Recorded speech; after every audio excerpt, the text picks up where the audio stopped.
ঘোষণা দিয়ে দিয়েছিলেন আইন কুসুদ্দিন ওয়ানা হাই, দিনে কোনো নোকসান হবে, ক্ষতি হবে, আমি আবু বকর জীবিত থাকব তা হতে পারে না। সাহাবায়ে কেরাম যুগে যুগে দিন প্রতিষ্ঠার জন্য লড়াই করে গেছেন। এই ধারাবাহিকতায় বাংলাদেশের আকাবির আসলাফ উলামায়ে দেওবন্দ লড়াই করেছেন দিন প্রতিষ্ঠার জন্য। আমরা মনে করি এই দিন যদি প্রতিষ্ঠিত না হয়, যুবক তার ঈমান হেফাজত করতে পারবে না। দিন যদি প্রতিষ্ঠিত না হয়, আমল ঠিকমতো করতে পারবে না।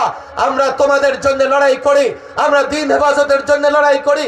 আর না হয় ইমাম, খতিব, আলেমদের আল্লাহ যে ইলমের সম্পদ দিয়েছেন, তারা নিজে দ্বীনের পথে চলতে পারবে, সন্তানদেরকে দ্বীনের পথে পরিচালিত করতে পারবে।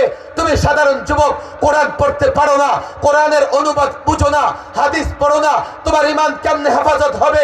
ঈমান কেমনে হেফাজত করবা? আমল কেমনে সঠিকভাবে করবা? আমি তোমার ঈমান হেফাজতের কথা বলি, আমি মসজিদ থেকে তোমার আমল সংশোধন করবার কথা বলি। আমি রাজপথে নেমে রাষ্ট্র সরকার যখন তোমার ঈমান আমল ধ্বংস করবার চক্রান্ত করে ক্ষমতার লোভে, আমি তার প্রতিবাদ করি। কেনই করব না? তোমরা জানো না উলামায়ে কেরাম আল্লাহর কাছে ওয়াদাবদ্ধ, আল্লাহকে ভয় পায়, আল্লাহর কাছে প্রতিজ্ঞাবদ্ধ।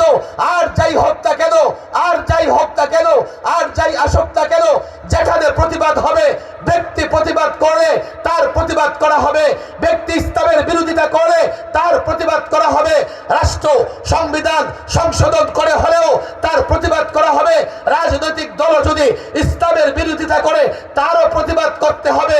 এটাই আলেমদের উদ্দেশ্য, এটাই আলেমদের প্রতিজ্ঞা, এটাই আলেমদের ওয়াদা। তোমরা যদি আলেমদের বিরোধিতা করো, না নিজেদের ঈমান হেফাজত করতে পারবে, না দেশটাকে হেফাজত করতে পারবে। আমাদের কথা বুঝবার চেষ্টা করো।